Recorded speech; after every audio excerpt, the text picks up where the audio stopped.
He wasn't the most skilled guy, but when you talk about the greatest athletes to ever play in the NBA, I think Dennis Rodman is in that category. When you think about the stamina, what you talked about, Charles, just the way he lived his life and to be able to play with that kind of energy night after night, the way he could run, especially early when he was with the Pistons and he would chase people down and guard every position.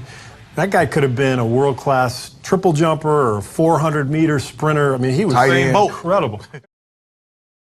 Ladies and gentlemen, welcome back to another video. When I tell you, I never thought I'd be making a Dennis Rodman video. I'm not joking. But with The Last Dance, you know, the Chicago Bulls documentary coming out, episodes 3 and 4 drop in a couple hours. And in those episodes, they talk about Dennis Rodman for a lot of those episodes. Like the main theme of those episodes is talking about Dennis Rodman and his story and how he ended up coming to the Bulls and all that type of stuff.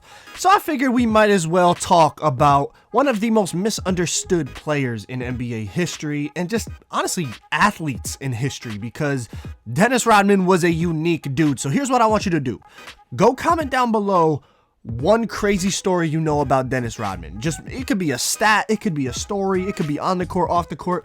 Just comment down below, because I'm interested to see, maybe you guys know some stuff that even I don't know. So that'll be cool to read. Also, while you're down there, if you could just drop a like for me, I appreciate it, man. But let's get into this video. All right, so Dennis Rodman is one of the few players in NBA history to average single-digit points for his career and still be inducted into the Hall of Fame. Now, his list of accolades is very impressive. 5-time NBA champion, 2-time defensive player of the year, 7 times he was the rebound champion, meaning he led the league in rebounding 7 times. I want you guys to realize Dennis Rodman is only about 6'7". 6'7", and he led the league in rebounding 7 times. The dude played with a tenacity and an intensity that's tough to match. Now, one thing you're going to see in the documentaries, they're going to talk about Dennis Rodman being on the Pistons, you know, his days before the Bulls. And those Pistons teams, those bad boy Pistons teams, as you remember, they were the ones that were literally beating the crap out of the Bulls and Michael Jordan and Scottie and knocking them out of the playoffs, winning championships. And then eventually, obviously, the Bulls got over the hump and whatnot. But when the Bulls had the chance to acquire Dennis Rodman, they knew what he brought to the table, and even though they kind of had bad blood from the past and all that type of stuff, they very quickly got over it, and obviously they went on and had tremendous success together. Now, one story that stands out for me for Dennis Rodman, we always talk about players watching film, right? Everyone that watches this channel plays 2K, and I would say majority of you guys really love basketball. And we always talk about watching film as a player, trying to improve your game. We always talk about the greats, you know, Kobe, he loved to watch film, he loved to study players, LeBron loves to watch film, etc., etc. Well, Dennis Rodman was a film junkie as well. Like, he loved to watch film, but he watched it in a different way. I remember hearing a story about Dennis Rodman. You know, when you think about people watching film on basketball, you're reading the defense. How are they going to react? Where's the double coming from? Where's the weakness? Where's the backside help? All that type of stuff. Dennis Rodman was not an offensive specialist. He was a defensive and rebounding specialist. So he studied not only, you know, players' tendencies and stuff like that. He studied rebounds. He studied when a player shoots from here, where's the percentage that the ball's going to go? When this specific player shoots from the right wing, majority of the rebounds come off weak side, so he positions himself there to get rebounds. And he knew he had to do this because, as he said, he's not the biggest guy. He's 6'7", and he would sometimes play the 3, 4, sometimes even the 5 at 6'7". And as I said, he led the league in rebounding 7 times. He won Defensive Player of the Year 2 times. He won 5 NBA championships, man. The dude was an incredible basketball player in a unique way. Not the typical way of, you know, oh, he averaged 30 points, he was a great player. He was an irritant. He was a defensive rebounding specialist. He was a guy that understood his role. And that is something that is lost in today's society, in my opinion. In today's world, everyone wants to be the guy. Everyone wants to be Michael Jordan, scoring 30 a game. Everybody wants to be LeBron James, scoring 30, having a triple-double every game.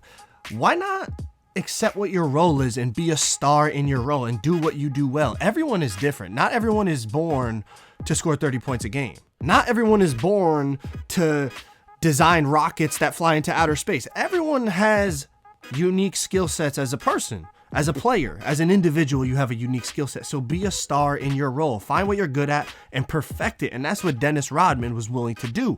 You can even take it to a 2K level if you want to. Now, this is a little different because it's 2K, it's a video game, you're playing it for fun, but we all know that type of guy who it's like, he's really good if he plays a certain position. You know, maybe he's a lockdown, he put good defense, good rotations, he could shoot, he could spot up and shoot, but he never wants to play that. He wants to be the man. He wants to have the ball in his hands. He wants to ISO. He wants to score all the points. And it's like, bro, if you just did what you did well, you would be so good. Now, obviously, it's a little different comparison because now we're comparing 2K, a video game that we're all playing for fun, to, you know, real life jobs, you know, NBA players where there's millions of dollars at stake and stuff like that. But I'm just using it as a comparison. You guys understand what I'm saying.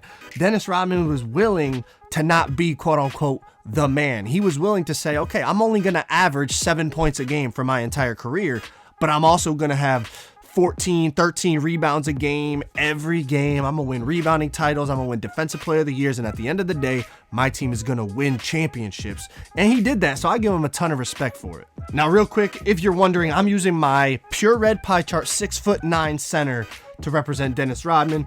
Dennis Rodman was listed at 6'7", so I probably have an extra inch or two of height in this, but it's still a really, really good build to represent Dennis Rodman. Your perimeter defense and interior defense is great. Your rebounding is great, and you're very athletic. Dennis Rodman was not some slow, big rebounder. Like I said, he was 6'7", undersized, very athletic, very hardworking. This build is a great representation for Dennis Rodman. That's why I'm using him. But let's get back to talking Dennis Rodman and a few more things that I think will surprise you guys about this man. So another thing Dennis Rodman said was when he was playing on the Bulls, he never had a conversation with Michael Jordan or Scottie Pippen. That was their big three. The big three was Michael Jordan, Scottie Pippen, Dennis Rodman for the second three-peat. Dennis Rodman said he never had a conversation with Michael or Scottie outside of the court, meaning when they're on the court, of course, they would be talking about what they need to do, you know, defensive rotations, etc., etc. But off the court, they never had a personal conversation, is what he's saying. Now, whether it's true or not, I don't know, but I would believe it. Dennis Rodman had a tough upbringing. If you watch any Dennis Rodman documentaries, he had a tough upbringing. He really didn't have a mother or a father. Obviously, he did have a mother and father. I'm not saying obviously he was born, but I'm saying they weren't there in his childhood. And he said it himself. He's essentially been a loner since day one, so he never really felt the need to communicate like that to people for no reason. Now, he did talk to other players on the Bulls, he said, but it's an interesting thing that they could be so great on the court to win 3 straight championships together and to not really have a personal relationship outside of basketball. Now, I get it. You go to work, you do your job, you do it well. That's all that matters. All 3 of them were on the same page on the court. They knew what they needed to do. They knew what the goal was, and they all worked as hard as they could to get it done. But he was a unique guy, man. I mean, he loved to party. You're going to see that in the documentary. Oh, Joe, a lot of NBA players love to party. No. When I say he loved to party, it was to the next level, and you're going to see that if you watch The Last Dance tonight. This dude took a 2-day vacation in the middle of the season. Like, he just straight up told Phil Jackson and the team, listen, I need to get away for a little while. I need a vacation. And they're like, what are you talking about? It's during the season. He's like, listen, I just need to get away. So they gave him 48 hours. This dude went to Vegas, had a crazy party. He didn't come back in time. Michael Jordan had to literally go to this dude's hotel room and drag him out of the hotel room to tell him, listen, you're coming back to us. We got to get to practice, etc., etc. He was a very unique dude. And any interview if you see of Dennis Rodman, his Hall of Fame speech, if you watch when he's talking, you could just tell he's a different type of dude. But it just goes to show, listen, everyone in this world is different. Everyone in this world has different thoughts going through their head. They've all had different experiences and going through different types of things in their life, making them the person they are today. But that doesn't mean you can't work together and be successful. These dudes achieved the greatest form of success on the highest level in a sport. In the NBA, they won 3 straight chips. But listen, there's so many different Dennis Rodman stories you can tell. And as I said, there's probably so many that I haven't even heard. So if you know any, comment them down below, even if it's just a couple sentences, maybe something crazy he did during a game or a season or whatever. I'm not going to make this a 2-hour long video to talk about every single Dennis Rodman story I've ever heard. I just threw in a couple of my favorites. So how about y'all comment down below and throw in a couple of yours? Also, make sure if you haven't watched the Last Dance Bulls documentary, make sure you do. Honestly, it is incredible. It is extremely entertaining to watch the behind the scenes stuff about what they were going through as a team. And a lot of the stuff, if you follow basketball, you already knew, but it's cool to just see actually the footage behind the scenes. But there's also some stuff in there that even if you follow basketball, there's no way you would have known this stuff unless you were literally following the team around like they did. So definitely check it out, man. Episodes 3 and 4 are on tonight, or you could do what I did and look it up on Google because the whole thing got leaked and I already watched the whole thing. But hopefully you enjoyed the video. Drop a like, sub up if you're new. I'm out. Peace.